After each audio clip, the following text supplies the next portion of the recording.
Hey everybody, this is the Sliders Review, and I'm here today to talk to you about Teenage Mutant Ninja Turtles Mutant Mayhem. So I finally got to see it because it's on Paramount Plus now, and I've been very curious to know what this movie was going to be about. I heard some things here and there, and I saw some reviews, and I'm just like, oh, okay, that's what it's about. And going into this movie, I wasn't too hyped because I could see this is geared to kids, and I'm not really for that because I started watching Ninja Turtles back when I was a kid with the 80s series, and that was very goofy and silly, but it was a phenomenon. And then of course the live action movies came out that were dark and gritty, well, at least the first one was, and I was like blown away. And I'm a huge Turtle fan. I've watched the concerts.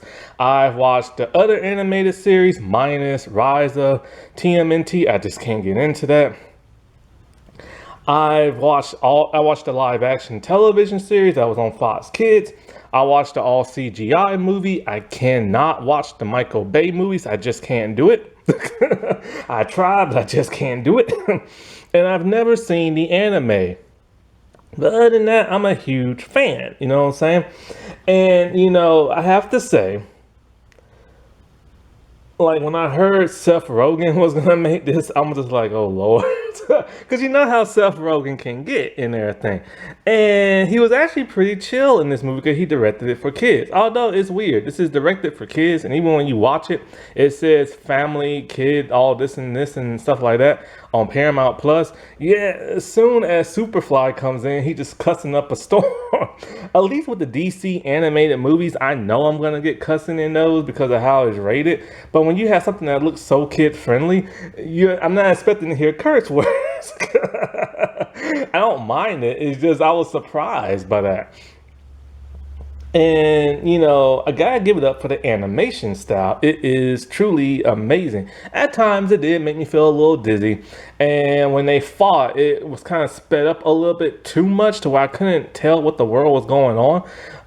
Which was it was barely little to no action in this movie, which is a bummer. Because, Ninja Turtles expecting to do some ninja stuff, you know what I'm saying?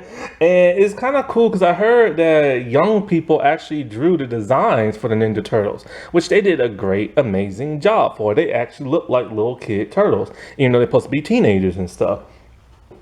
I know Michelangelo's head was a little too Stewie, and I'm glad they made that reference. It's also funny all the other references they made. I also appreciate they went back to the 80s style of having like the colored like pads and like the name initial buckle and everything. That was a nice touch. And like I said, the animation was really good, although it's just a rip from Into the Spider-Verse. But like in terms of how much I like this movie, I just thought it was all right.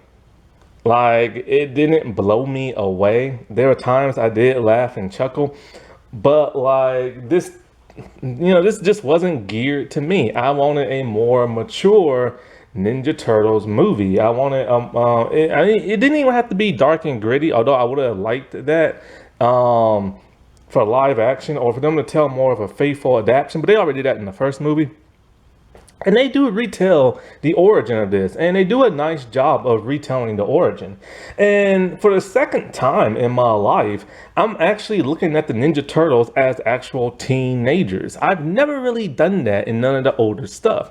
In the 80s cartoon, the 2003, all the live action movies, and even the all CGI movie, I've never seen them as teenagers. They always felt like adults to me, especially with their heavy voices and stuff. But this is the second time they actually felt like teenagers and stuff. The first time was that of the 2012 animated series where they felt and sounded a little bit like teenagers, but felt more, because they looked more like teenagers. I guess Rise, but like I said, I never really finished that, so I can't really judge it too much. I don't know if they felt like teenagers or not in that. But in this one, you really feel like they are truly that, or are teenagers. Now, when it comes to the animation style, something about everybody's face is odd.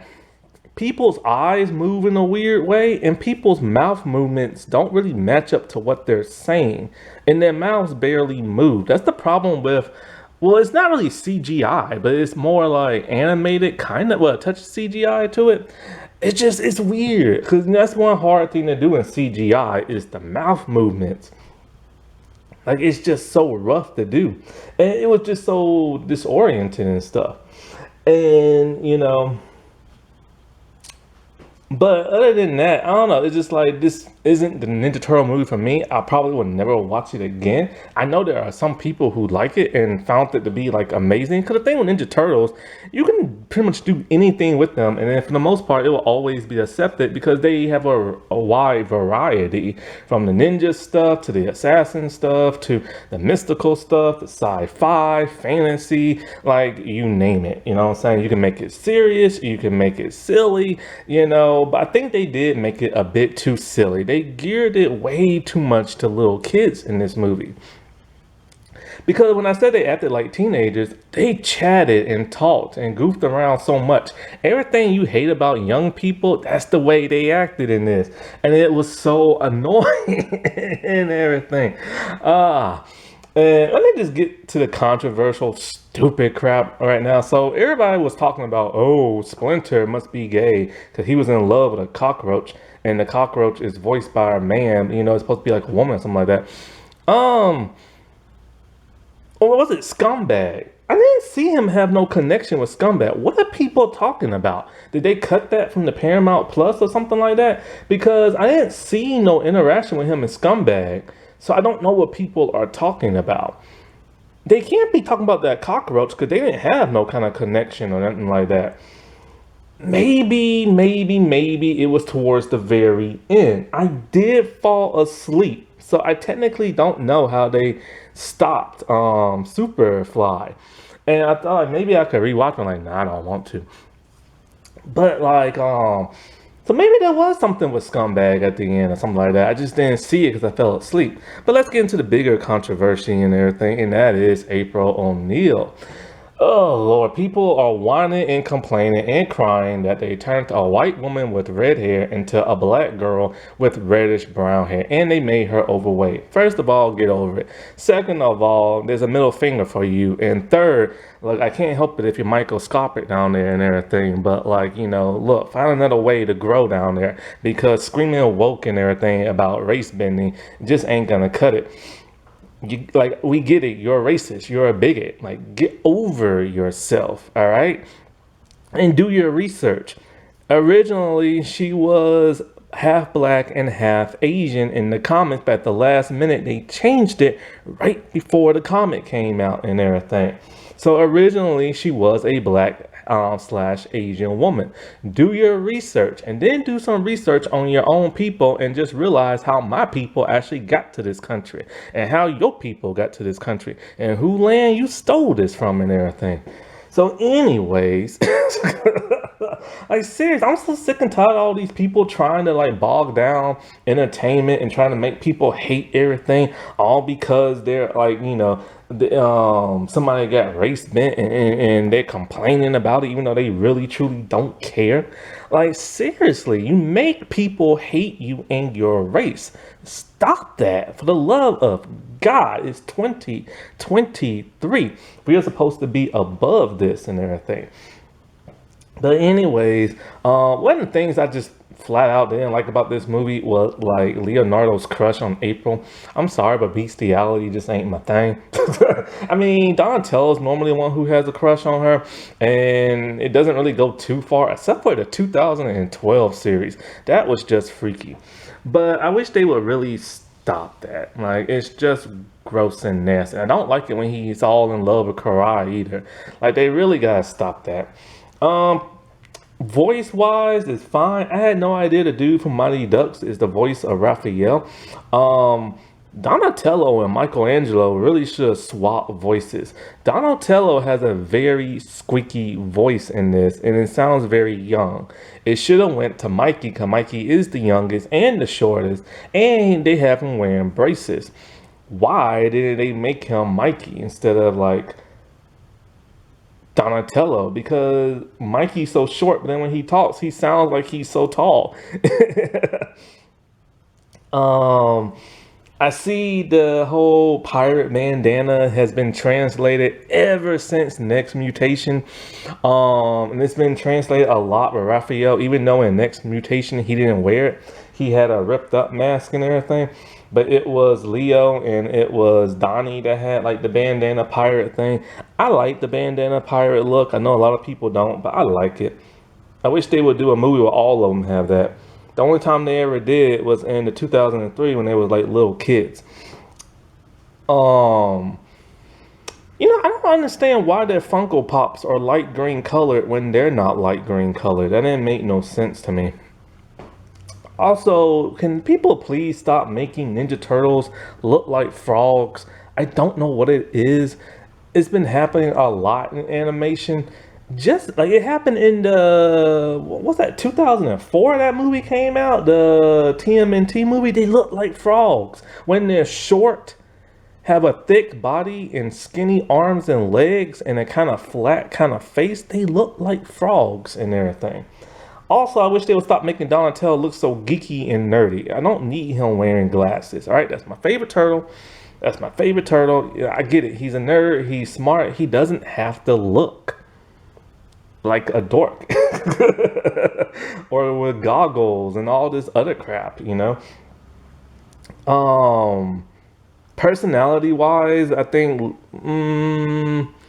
I don't know. I was kind of feeling some, but not all. Michelangelo, of course, acted like Michelangelo. Raphael wasn't really mean or grumpy. He was just an angsty teen. Donatello was just a nerd who likes anime and also scared. I'm tired of making Donatello the scared one and everything. That's very annoying. It would have been nice to see Raphael and Leonardo bump heads and everything, which they didn't really do. April's personality is kind of bleak in a way. I'm sorry, that whole throwing up thing, did they have to animate it so cartoony? Everything else is, for the most part, has a realistic vibe, but her throw up was like super corny, and it was so long and flowy, like you're watching a South Park episode. It's like they should have known by the way they made her look, people was gonna hate on that, but then they had to add the throw up too. Like, I don't get it. But she was so mellow and chill. I wonder, did she take pointers from Seth Rogen? Because I was expecting a certain, leaf to appear in this movie. And it didn't. But with how chill she was, maybe it did. The music really didn't do nothing for me in this movie. I don't know. Rap music and comic book stuff just don't blend well together. I've seen that happen in so many things. I've seen it in Avengers. I've seen it in Batman. I've seen it in other properties, and it just doesn't match well. Even in the live action Defenders thing on Netflix, it just doesn't match well.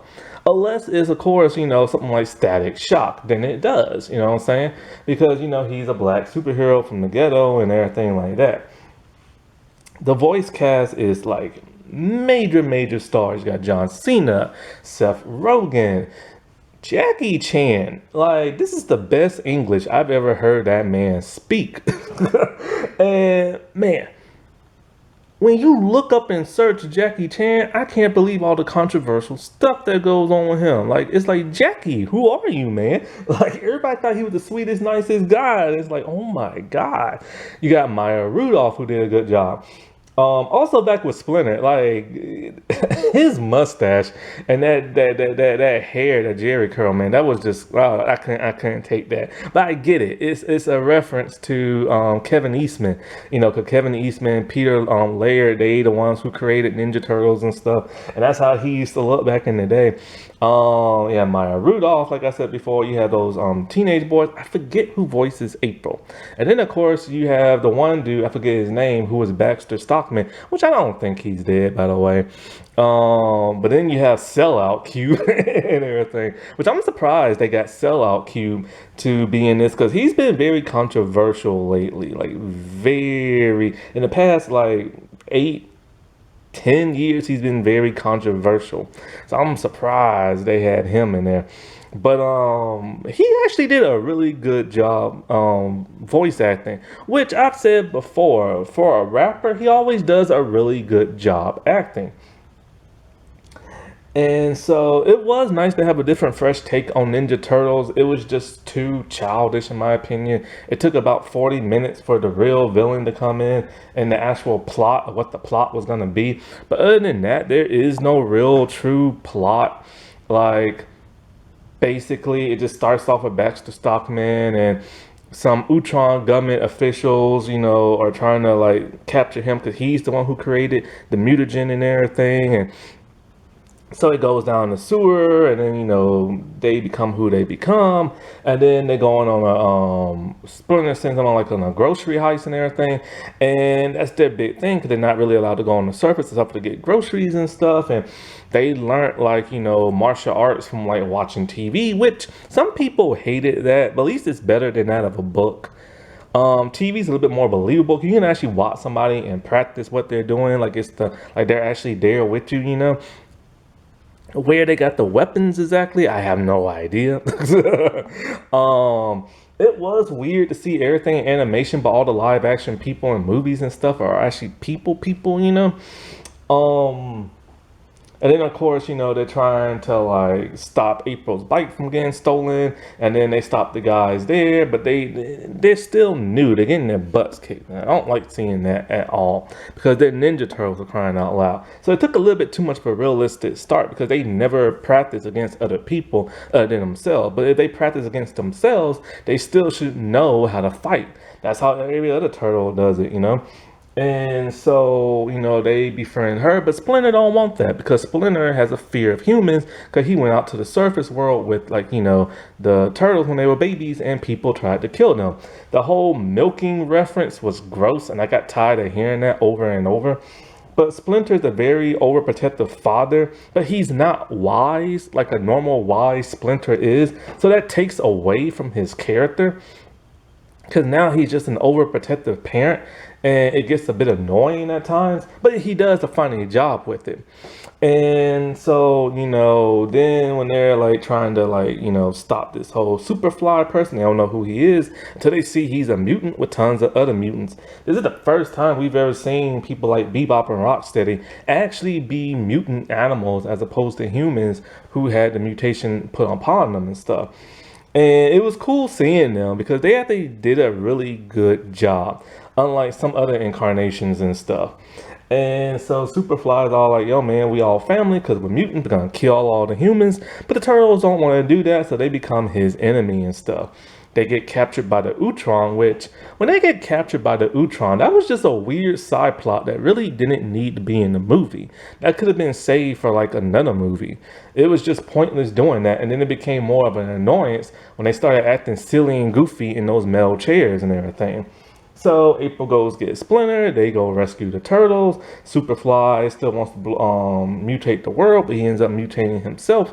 And then he loves it because he starts becoming very comedic after that. So it's like, give me the tone. Is it for kids or is it for more grown-up people? There's a lot of cussing in this movie.